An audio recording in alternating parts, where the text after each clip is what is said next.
जय हिंद। एक अक्सर टॉपिक में लड़का फंसा है कि सर गंगा गंगोत्री से निकलती है या गोमुख से निकलती है। हमारे हिसाब से भैया कहीं नहीं निकलती है, और आप भी अगर कंसेप्ट समझेंगे ना तो इस तरह का क्वेश्चन कभी पूछिएगा ही नहीं। ध्यान से समझिए, गंगा इस तरह से निकलती है। ये हम दो इमेज बनाएंगे, इसमें पूरा जगह नहीं लिखे हैं ताकि कॉम्प्लिकेटेड होगा, आपको समझने में दिक्कत हो जाएगी। जबकि अगर आप दूसरा इमेज देखेंगे तो उसमें हम सारी नदियों का नाम वगैरह लिख दिए, इसको हम आपको स्क्रीनशॉट लेने का टाइम दे देंगे। अब यहाँ समझिए, सबसे पहला जो एक जगह है उसका नाम है बद्रीनाथ। उस बद्रीनाथ में एक जगह है संतोपत हिमानी। बद्रीनाथ के संतोपत हिमानी से एक नदी निकलती है जिसका नाम है धौली गंगा, विष्णु गंगा, और एक साइड से आती है धौली गंगा। तो धौली गंगा और विष्णु गंगा दो नदियां हैं। ये दो नदियां आपस में आके मिल जाती है विष्णु प्रयाग में। प्रयाग का मतलब होता है मिलन स्थल। तो विष्णु गंगा और धौली गंगा आके मिलती है विष्णु प्रयाग में, और यहां इनकी गहराइयां बराबर हो जाती हैं लगभग। जब दो नदियों के मिलने के वक्त में गहराई बराबर हो जाए तो उन नदियों का नाम चेंज कर दिया जाता है।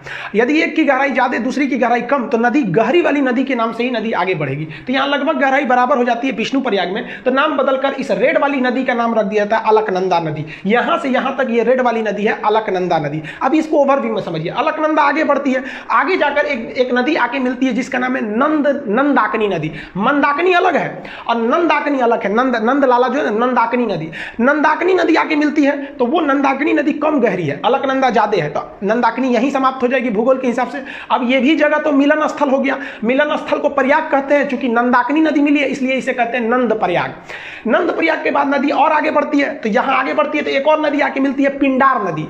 पिंडार नदी जहां आके मिलती है उसे कहते हैं हम लोग कर्ण प्रयाग। तो कर्ण प्रयाग में पिंडार नदी आगे मिल गई। अलकनंदा जो है कहती है भाई तुम कम गहरा हो, तुम यहीं खत्म हो जाओ, आगे हम ही बढ़ेंगे। अलकनंदा आगे बढ़ती है तो एक और नदी आके मिल जाती है, वो नदी निकलती है केदारनाथ से। ये वाली निकली थी बद्रीनाथ से। उस नदी का नाम है मंदाकिनी नदी। ये मंदाकिनी नदी आके इसे मिलती है, ये जाके मिल जाती है यहाँ पर। मंदाकिनी कम गहरी, ये ज्यादा गहरी, इसलिए मंदाकिनी यहाँ समाप्त। अब ये मिलन स्थल है, इसका भी नाम प्रयाग रहेगा, तो इसका नाम हो जाता है रुद्र प्रयाग। रुद्र प्रयाग से नदी फिर आगे बढ़ती है, अभी भी अलकनंदा, इस रूट में बहुत गहरी है अलकनंदा। अब यहां से आती है उत्तर काशी जिला से। उत्तर काशी के पास एक जगह है गंगोत्री। अब गंगोत्री के पास एक एक्यूरेट पॉइंट की बात करेंगे तो वो है आपका गोमुख। वहां से एक नदी निकलती है जिसका नाम है भागीरथी नदी। ये भी बहुत बड़ी नदी है। उत्तराखंड के लोग मुख्य रूप से इसी को गंगा मानते हैं, ये वाले साइड को, ये उसकी सहायक समझते हैं। तो भागीरथी निकलती है, तो इस भागीरथी के बीच में एक नदी आके मिल जाती है भिलांगना। छोटी सी नदी कहती है भागीरथी चला यहीं पे खत्म हो जा। भिलांगना इसको लेके आगे बढ़ जाती है, और भागीरथी भिलांगना को लेके आगे बढ़ जाती है, और भागीरथी जाके इस अलकनंदा में मिलती है देव प्रयाग की जगह पे, और यहां पर दोनों की गहराई लगभग बराबर हो जाती है, तो इसका नाम हो जाता है गंगा। अब आप बताइए, गंगा तो इतनी नदियों से मिलकर बना है, अब इसको याद करना बड़ा टफ है, तो उसको तरीका समझिए याद करने का। देखिए, विष्णु भगवान थे, इन्होंने अवतार लिया, तो कृष्ण भगवान का अवतार लिए थे ये। तो बचपन में कृष्ण भगवान का नाम क्या था? यशोदा का नंदलाल।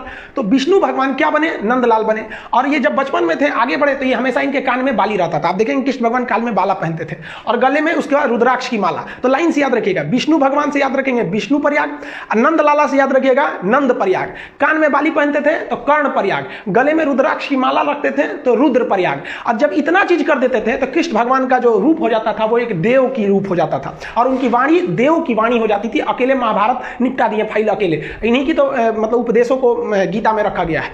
तो लास्ट में वो किसका रूप ले लिए? देव का रूप ले लिए। यही 5 प्रयाग है जिसे हम पंच प्रयाग कहते हैं। जो हिंदू धर्म के हिसाब से ये पंच प्रयाग घूमना बहुत ही शुभ माना जाता है, उसे अपने जीवन में ये पंच प्रयाग घूमना चाहिए। तो कौन प्रयाग हो गया आपका? विष्णु भगवान से याद रखिएगा विष्णु प्रयाग, नंद प्रयाग, कर्ण प्रयाग, गले में रुद्राक्ष की माला तो रुद्र प्रयाग, और सकल हो गया इनका किस तरह से देव की भांति इनकी रूप हो गई तो देव प्रयाग। यानी 5 प्रयाग को मिला देते हैं पंच प्रयाग। तो सीक्वेंस आपको याद हो गया। अब पिछले स्लाइड पे चलते हैं। यहां देखिए, ये वाला प्रयाग कौन सा होगा? विष्णु प्रयाग। विष्णु भगवान नंदलाला के रूप में जन्म लेंगे तो नंद प्रयाग, कान में पहनेंगे तो कर्ण प्रयाग, गले में रुद्राक्ष की माला तो रुद्र प्रयाग, और सकल हो जाएगा देव के भांति तो देव प्रयाग। ये नदियां हो गई। अब आप बताइए, देव प्रयाग के आगे गंगा बनती है। तो बीपीएससी में क्वेश्चन पूछा था कि ये भागीरथी तथा अलकनंदा का संगम कहां होता है? तो वो होता है आपका देव प्रयाग में। समझा गया? अब इसको एक बार दोबारा समझते हैं। संतोपत एक हिमानी है बहुत बड़ा, वहां से निकलती है धौली गंगा, विष्णु गंगा।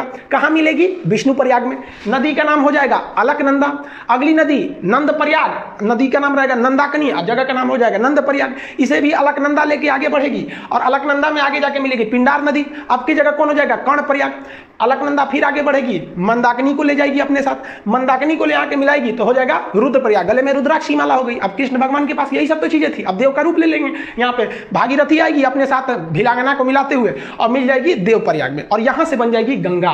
तो देखिए गंगा तो भाई साहब निकलती ही नहीं है, गंगा नदी बनती है इतनी नदियों से मिलकर। तो अगर आप ग्रुप डी, खलासी, चपरासी, गैंगमैन, सफाई कर्मी का एग्जाम देते हैं तो गंगा कहां से निकलती है, तो मार दीजिएगा भाई साहब उत्तरकाशी जिला के गंगोत्री के समीप गोमुख से। लेकिन अगर आप बड़े एग्जाम को देते हैं कमीशन लेवल का, पीसीएस, यूपीएससी लेवल का, तो इतने छोटे लेवल का वो क्वेश्चन नहीं पूछेगा गंगा निकलती कहां से, क्योंकि उसको पता है कि भाई साहब गंगा निकलती नहीं है। गंगा एक बहुत बड़ा नदियों का एक पैटर्न है, ड्रेनेज पैटर्न है, जिसे समझना पड़ेगा। इसमें हम इन नदियों को लिख दिए हैं, यहाँ पे जो घेरे हुए हैं ये प्रयाग है, विष्णु प्रयाग, नंद प्रयाग, कर्ण प्रयाग, रुद्र प्रयाग, देव प्रयाग, और ये नदियों का नाम लिख दिया है। एप्लीकेशन में जब इसी को पढ़ाएंगे तो इसमें हम आपको याद, क्लास में जैसे याद करा देते थे उसको याद करा देंगे, आप यूट्यूब पे याद थोड़े कराएंगे बैठा के आपको। देखिए उत्तराखंड के लोग गंगा को मुख्य रूप से भागीरथी को गंगा कहते हैं, और बंगाल के लोग भी गंगा को गंगा न कहकर भागीरथी कहते हैं। और शास्त्रों में भी देखिएगा ना तो कई जगह गंगा को भागीरथी बोला गया है। आप बाहुबली का गाना सुनिएगा, जब वो शिवलिंग लेकर गंगा झरना के नीचे रख देता है, वहां गाना बजता है कि भागीरथी देख तेरे पास खुद शिव जी चले आए रे। तो आप इसको देखे होंगे ना, शिव तांडव वगैरह भागीरथी बोला जाता है। तो ये भागीरथी को लोग गंगा समझने लगते हैं, और उस हिसाब से छोटे एग्जाम में बोल देते हैं कि उत्तरकाशी जिला के गंगोत्री हिमालय के गोमुख से निकलती है। जबकि आप ये कॉन्सेप्ट समझ गए,